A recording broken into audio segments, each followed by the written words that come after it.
तो यूट्यूब पे हर तरह के क्लिप आ रहे हैं। शायद इस नौजवान ने भी क्लिप सुन लिया है कि अरब पर तबाही आएगी, वैलुल लिल अरब, अरब के लिए हलाकत तो तबाही है। और जैसे बता रहे हैं कि जो वो बावजूद ज़्यादा होने के फिर भी जो वो कहते हैं कि मुशरिकीन का, कुफार का कब्ज़ा हो जाएगा है।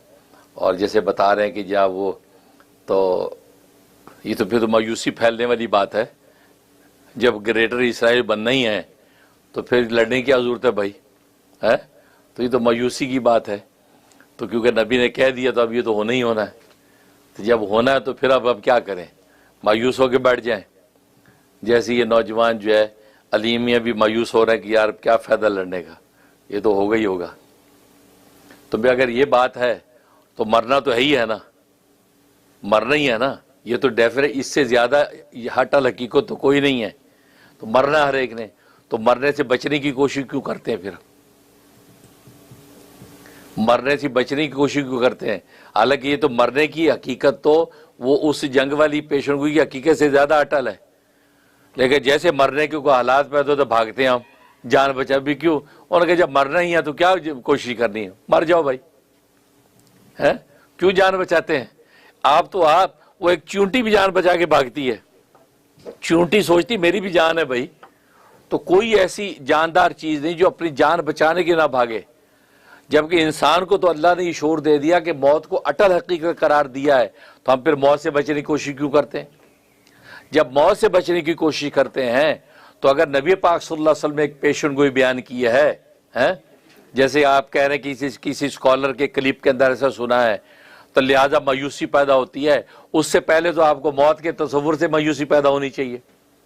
आप दुकान भी बंद कर दें, दफ्तर भी बंद कर दें, कारोबार बंद कर दें, मरना है यार, दफा करो, करना क्या है, कब मरना पता नहीं यार, शायद कल ही ना मर जाऊं, क्या करना है ये 20 साल पुराना, 20 साल लंबा जो मनसूबा बनानी, कोई नहीं करता। कोशिश हर बंदा कर रहा है, ठीक। इसी तरीके से नबी पाक सल्लल्लाहु अलैहि वसल्लम ने फरमा दिया कि ये जो जैसे आप कह रहे हैं, वो स्कॉलर कह रहे ग्रेटर इसराइल बनना है और अरबों पर तबाही आनी है। लेकिन यह कि पहली बात तो यह कि जैसे अगर डेफिनेटली ऐसा होना है तो कोशिश से तो मना नहीं किया गया, कोशिश से तो मना नहीं किया। जैसे मौत डेफिनेट आनी है, कोशिश जान बचाने की सारे करते हैं, बल्कि खुद कुरान और सुन्नत भी तरीके बताता है जान बचाने की। मरीज है तो दवा खाओ, है, और हर बीमारी की दवा भी है, दवा खाओ, इलाज करो, अपनी जान बचाने की कोशिश करो, ठीक, पहली बात। और दूसरी बात यह है कि नबी पाक सल्लल्लाहु अलैहि वसल्लम जो फरमाया वो तकदीर मुबर्रना, तकदीर मुअल्लक हो, यानी मशरूत हो। मशरूत का मतलब क्या है, बल्कि मेरा ख्याल तो ये कि मशरूत ही है वो देखो तकदीर दो तरह की, एक तकदीर है मुबर्रम अटल, जैसे मौत है, ये तकदीर मुबर्रम ये तो हो के रहनी है। एक होती तकदीर मुअल्लक जो आसमान जमीन के दरमियान लटकी रहती है। मसलन जंग है, जंग के बारे में लिखा होता है ये दो लश्कर जब लड़ेंगे तो जो ज्यादा बहादुरी से लड़ेगा उसको फतह मिल जाएगी, जो बहादुरी से नहीं लड़ेगा वो शिकस्त खा जाएगा। मरीज है, ये अगर सही नुस्खा इससे इस्तेमाल कर लिया, दवा खा ली तो सेहतमंद हो जाएगा, नहीं खाए तो बीमार रहेगा। इसको कहते हैं तकदीर मुअल्लक, ये लटकी रहती है। सही तबीब के पास सही दवाई खा ली, अल्लाह उसको शिफा दे देते हैं, सही दवाई ना खाई तो बीमारी और बढ़ जाती है। ये तकदीर मुअल्लक होती है। हो सकता है कि नबी पाक सल्लल्लाहु अलैहि वसल्लम ने जो इरशाद फरमाया कि ये होगा, मुशरिकीन का कब्जा हो जाएगा, अरबों पे तबाही आ जाएगी, और जनाब वो यानी आज की जुबान में ग्रेटर इसराइल बनेगा, खैबर तक यहूदी पहुंच जाएंगे, तो ये तकदीर मुअल्लक हो। बल्कि मेरा ख्याल तो ये तकदीर मुअल्लक ही है।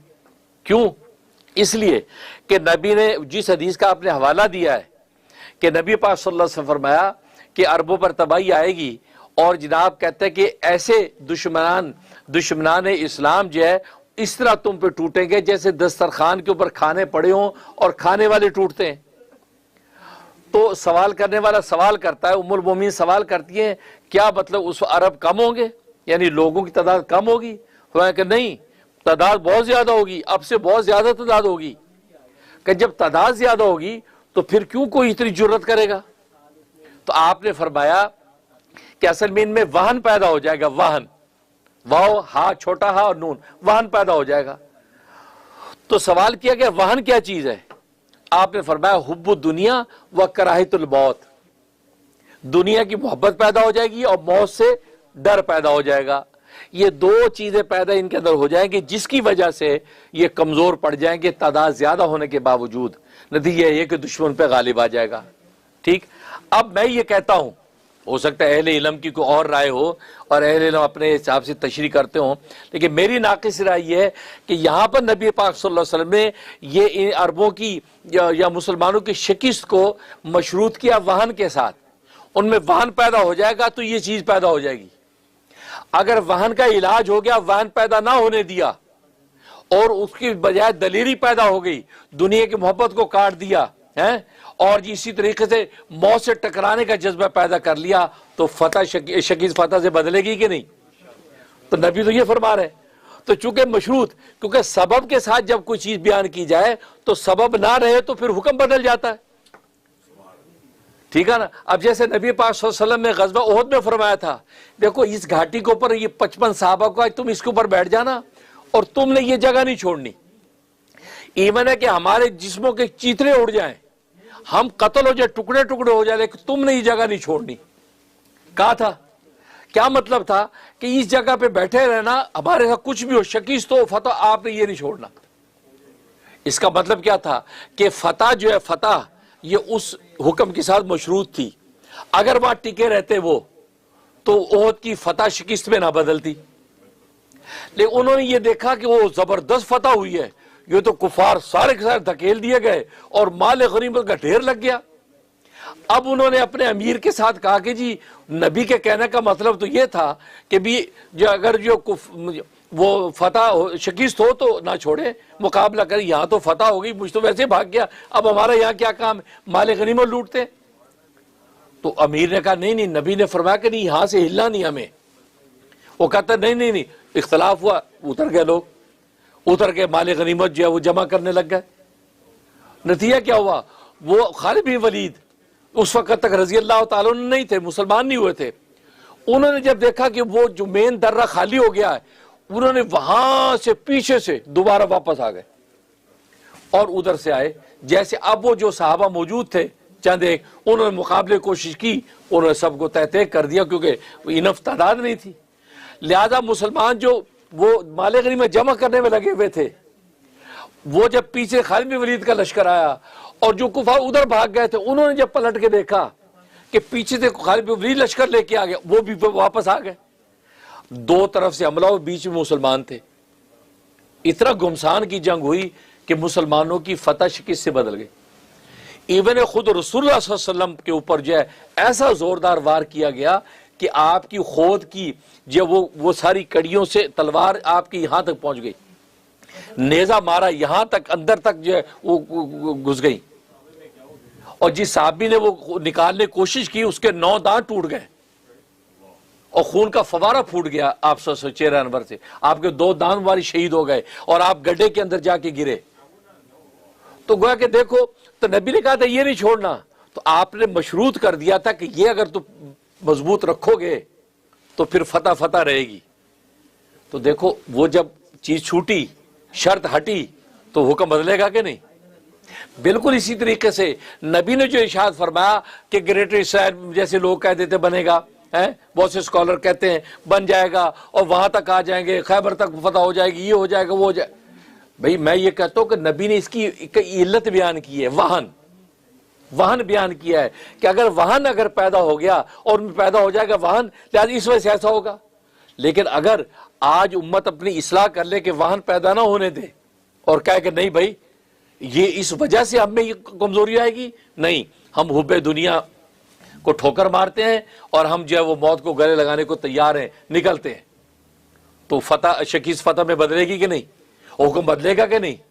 तो कोई आगे नहीं बढ़ सकेगा। नतीजा क्या होगा कि अल्लाह तबारक व तआला मुसलमानों को फतह देंगे। तो नबी ने ये जो फरमाया, ये जो तकदीर मुअल्लक भी तो हो सकती है कि अगर आपके अंदर वहन पैदा ना होने दिया जाए, वाहन की आप इस्लाह कर लें, तज़किया कर लें और जब वो अल्लाह के सरशार मुजाहिद बन जाएं, तो कोई माई का लाल इंशाअल्लाह आगे नहीं बढ़ सकेगा। फिर फिर बैतुल मुक़द्दस आज़ाद होगी, तो ये भी तो हो सकता है। लिहाजा मेरी नाक़िस राय यही है कि अल्लाह नबी की उम्मत को इतना रुस्वा नहीं होने देगा इंशाअल्लाह कि जो वो मक्का मदीना तक जो वो पहुँच जाए, हैं, फतह हो जाए। अब वो अलग बात है, खुरूज दज्जाल के वक़्त में अलग अलग अहवाल बयान किए जाते हैं, लेकिन इस वक्त जो सूरत-ए-हाल, अब फिर दूसरी बात कि इस वक्त जो सूरत-ए-हाल पेश आ रही है दुनिया, ज़रूरी नहीं कि ये वही सूरत-ए-हाल हो जिसका नबी जिक्र कर रहे हैं। जरूरी ये नहीं कि वही सूरत-ए-हाल जिसका नबी जिक्र कर रहे हैं, क्योंकि आपको पता है जब तातारियों ने हमला किया था बगदाद पर, तो लोगों ने सोचा था क़यामत आ गई, अब दुनिया ख़त्म हो गई, क्योंकि देखो मुसलमानों के ये खोपड़ियों के मीनार बन रहे हैं। उस वक़्त क़यामत का फतवा दे दिया था उलमा ने जब तातारी आए थे। तातारियों को कई सौ साल गुजर गए, कोई क़यामत नहीं आई है। लोग ये सोचते थे अल्लाह की अब आने वाली है, ख़त्म हो गया। दूसरी जंग अजीम हुई थी, लोगों ने कहा बस दुनिया ख़त्म हो गई, बस अब इसके बाद दुनिया ही नहीं, क़यामत आ गई, कुछ भी नहीं। दूसरी जंग अजीम के बाद कितने सौ साल गुजर रहे हैं। अब इसी तरीके से हो सकता है ये, जैसे आप जान बचा के भागते हैं तो कोई आपको कहे यार क्यों जान बचा के भाग रहे हो, मौत तो आनी है, मरना नहीं। कहते यार जरूरी नहीं कि अभी मरना हो, मैंने हो सकता है 20 साल बाद मैंने मरना हो सकता है मैं 20 साल बाद मरना हो, ज़्यादा मैं अपनी तदबीर तो करूँ बचने की, तभी तदबीर करता है ना बंदा। तो बिल्कुल इसी तरीके से हो सकता है ये जो वाक़या है मौजूदा, ये वो वाक़या ही ना हो जिसका नबी इशारा कर रहे हैं। आप किस बेस पे इस वाक़े को वाक़या करार दे रहे हैं? क्योंकि ऐसे वाक़यात, ऐसी मुठभेड़, ऐसी जंगें ये तो कब से चली आ रही हैं भाई, सुबह शाम होती हैं। इसलिए जो है ना, इस वजह से मायूस होना किसी मुसलमान का ये बेवकूफ़ी की बात है। अगर डेफिनेटली भी ऐसी चीज़ होनी है तो फिर भी मैंने बताया मौत से ज़्यादा डेफिनेट क्या है, वहाँ मायूस क्यों नहीं होते? क्योंकि आप अपनी कोशिश करें, आप अपना मुकाबला करें, जो अल्लाह की नुसरत होगी, अल्लाह का फैसला होगा, है।